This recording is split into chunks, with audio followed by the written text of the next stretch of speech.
तो किरीट सोमय्या एवढे मोठे मोठे हातोडे घेऊन फिरत होता, त्याला हे काम द्या शोधायला काय काय पेपर नाही आहेत ते, त्याला सध्या काय काम नाहीये. हा विषय मागच्या वेळेला लक्षवेधीच्या माध्यमातून इथे प्रवीण दरेकरांनी काढला होता. त्यावेळेला देखील हेच उत्तर दिलं गेलं तर कोणाला सोडणार नाही, धनदांडगे असतील कोणी असतील तरी आम्ही त्यांना सोडणार नाही आणि आम्हाला माहिती आहे की तुम्ही काय करणार पण नाही. तरी देखील आज ही लक्षवेधी आलेली आहे. आज हा प्रश्न आलेला आहे. विषय असा आहे साहेब, एसआयटीचा भाग हा वेगळा आहे आणि महानगरपालिकेची कारवाई वेगळी आहे. एसआयटी काय बघते, याच्यात झालेली फॉर्जरी, याच्यात जी बनावट कागदपत्र झालेली आहे ती तुम्ही मान्य केलेली आहे, त्याचा एसआयटी चौकशी चालू आहे. त्याला आयपीसीच्या खाली जो काय त्याला काय त्याची कारवाई होईल ती होईल, कोण अटक होतील ते होतील. एसआयटीचा भाग आणि मुंबई महानगरपालिकेचा भाग हे दोन वेगवेगळे विषय आहेत.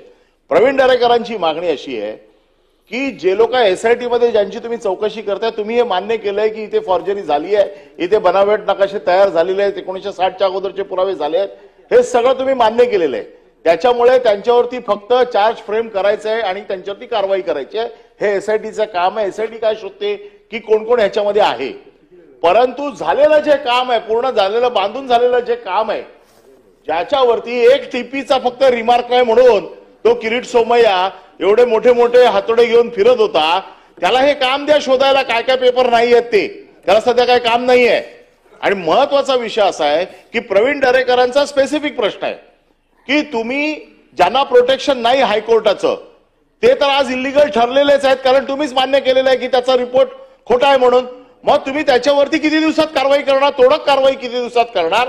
एसआयटीचं काम वेगळं आहे, ते त्यांना शिक्षा देतील आयपीसी मध्ये, परंतु तोडक कारवाई किती दिवसात करणार त्याचा टाइम बाउंड. आणि हे जे तुम्ही सांगितलं ना, परिमंडळ 3, परिमंडळ 4, परिमंडळ 5, हे उपायुक्त कोण आहेत, मग आम्ही त्यांचा मागचा रेकॉर्ड पण काढतो. कारण त्याचं कारण असं आहे की हे सगळे हॅब्युच्युअल आहेत, यांना ही सवय झालेली आहे वारंवार अशा प्रकारचे पैसे घेऊन बंगले बांधायची. त्याच्यामुळे त्यांची पण नावं सांगा, या सभागृहात त्यांची नावं कळली पाहिजेत. त्यांच्यावरती किती दिवसात हे तुम्ही कारवाई केलेले छोटे छोटे लोक आहेत, हे छोटे लोक आहेत फार. तुम्ही मोठ्या माशांना पकडा त्याच्यामध्ये, तर ते कोण उपायुक्त आहेत त्यांची नावं सांगा आणि तुम्ही किती दिवसात कारवाई करणार आहेत ते सांगा. सभापती महोदय, 320 मिळकतीला आपल्याला तोडायचं आहे जे त्या ठिकाणी झालंय. मला वाटतं 20-22 मिळकतीदारांनी कोर्टातनं स्टे आणलाय, बाकी आपल्याला तोडता येतात.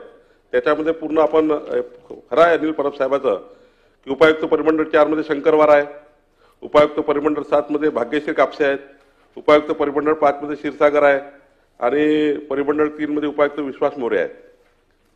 तुमचं म्हणणं बरोबर आहे, एसआयटी चौकशीचा भाग वेगळा आहे, पण मिळकती खाली करणे आणि अनधिकृत बांधकामं काढणे हा भाग मुंबई महानगरपालिकेच्या अधीनस्थ आहे. मी तातडीनं माननीय मुख्यमंत्र्यांशी बोलतो आणि यामध्ये जे कोर्टाचा तेवढा भाग सोडला, कोर्टात ज्यांना प्रोटेक्शन मिळालं आहे तेवढा सोडून बाकीच्या मिळकती कमी करण्याकरता तातडीने, आणि मीही सांगितलं की पुढच्या अधिवेशनाच्या पूर्वी पुढच्या अधिवेशनाचा रिपोर्टही मी सभागृहात सादर करणार आहे.